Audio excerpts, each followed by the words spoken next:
Right, so this is going to be a quick review of the Polish card tonight. That just concluded probably about an hour ago.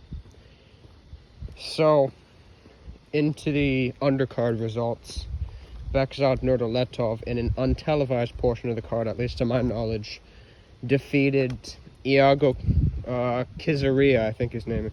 Kizaria, or however the hell you pronounce his name. A Georgian kind of a journeyman, who actually has a bit of a deceptive record. He's managed to give guys like Bednarek and Pavel Stipyan some decent fights at domestic level in Poland. But Nursultanov defeated him on points. And then the co-main event of the card was Cieslik versus Krzysztof Twardowski. Twardowski went the distance about a year ago against Richard Riakporhe.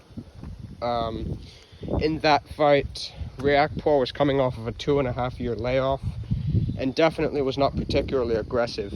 Was content to box behind the jab, kind of reticent to throw a lot of power shots. I think Twardowski actually managed to buzz him at one point in the fight, but you couldn't really read too much into it, as, you know, Riakporhe was definitely... he was definitely rusty. And his style definitely matched up better with Twardowski than Cieslik's, at least, you know, for Twardowski. In the case of Cieslik, who's a much more functionally skilled and has much more dexterity as an athlete than Richard Riakporhe, who's definitely kind of a stiff, who relies a lot on his 1-2 and his physical strength. Cieslik was able to just kind of dominate the entire way through, was hurting Twardowski pretty much all throughout. In the third round, he scored 4 knockdowns. The referees were pretty brutal tonight. I mean, I remember the opening fight on the card. This dude scored 4 knockdowns in 4 rounds, even against a no-hoper journeyman, and the referee just let it continue. And I believe 3 of the 4 knockdowns were body shots too. Yeah, they had no mercy on these guys. But yeah, Twardowski got dropped 4 times basically in the third round.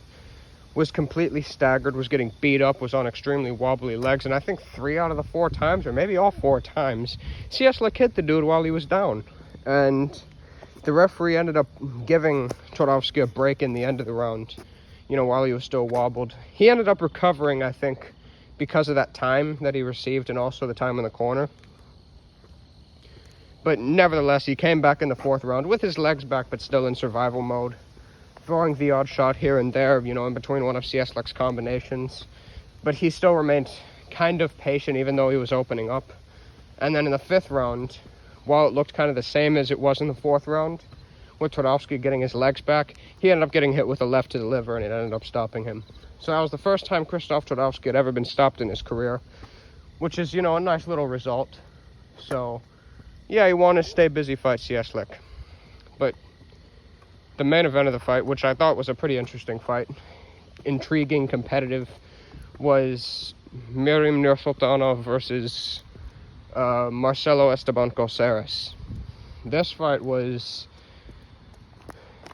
I won't say a tale of 2 halves, but definitely the 2 halves of the fight were different.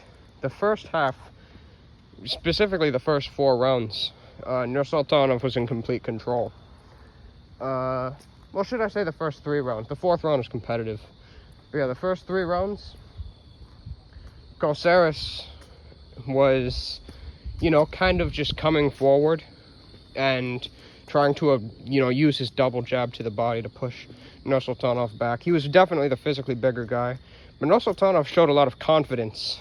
He was committing to his counter straight right hand pretty much throughout the whole fight, and he was showing more offensive variety and sort of improvisation in the pocket than I'd pretty much ever seen of him previous, you know, especially when he's in there with someone, which I thought was impressive considering he was in there with someone who was actually forcing him to go into his bag a bit and reach into his inventory, because he's been used to fighting guys who he can just control off of the lead hand. Well, this time he was fighting someone who was proactive and who was physically stronger than him, and he actually had to work and consequently his stamina was tested, and he had to take some of the mid rounds off, and Coceres started to come on. Nursultanov showed good defense, good head movement, reflex-based defense, should I say. But at the same time, I felt he was too easily getting pushed back to the ropes. I felt a lot of the times he abandoned his inside game, and I feel like a lot of that is down to my biggest concern with him at 160 in general, which is the fact that he's small for the weight. He's not physically imposing. He's got skills. He can box at basically every range. He does have infighting ability, and he showed those skills, being able to push Coceres off the ropes when Coceres himself was starting to tire. Even getting off, momentary episodic sequences where he was able to land combinations and things like that to Coceres' body. But even still, I felt like he was not physically imposing himself at all in the fight. And I think that was largely down to just the fact that Coceres was able to basically have his way with him up close. And consequently, he was getting outworked and oftentimes looked a bit sorry for himself in the mid-rounds. But then he started to use his feet more. He started to just concede the center of the ring, stick and move, and he started to pick things back up in the final 3 rounds. The 9th round I thought he lost, but then the 10th round he had a very good round. Landed some big shots himself, got kind of aggressive again, as Coceres was not really throwing as many power shots. He himself was starting to tire then.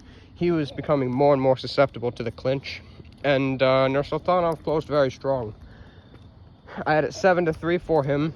He's definitely a top 10 contender at 160, but like I said, my main concern about him is the fact that he's not an explosive athlete or an explosive puncher, and nor is he particularly big for the weight.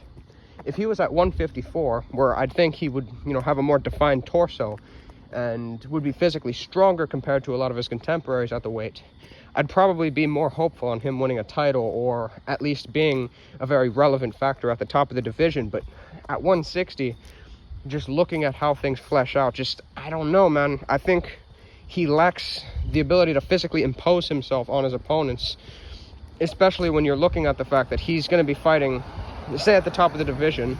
Golovkin is obviously kind of a bulldozer, even though he's definitely past his prime. He probably would still have enough to beat a guy like Nursultanov. Jamal Charlo, even though he's kind of gone off the rails recently, he is athletic, he is physically strong, and he is a very wiry athlete. He's going to have a hand speed advantage, for example, over Nursultanov. And I just think for the most part, and Janibek too, Janibek has a lot of the same attributes skillfully that Nursultanov has when it comes to his ability to pretty much fight at any range. His good body work, good jab, good balance. But he's physically stronger, and thus that's going to allow for him to improvise, even if he does find himself outboxed.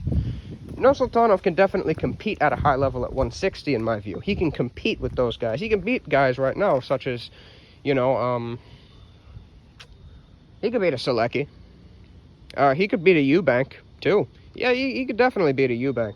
Even at his best. But just at the top, even against someone like a Munguia, who apparently is moving up, I feel like he's going to struggle due to that fact that he cannot really physically impose himself that much.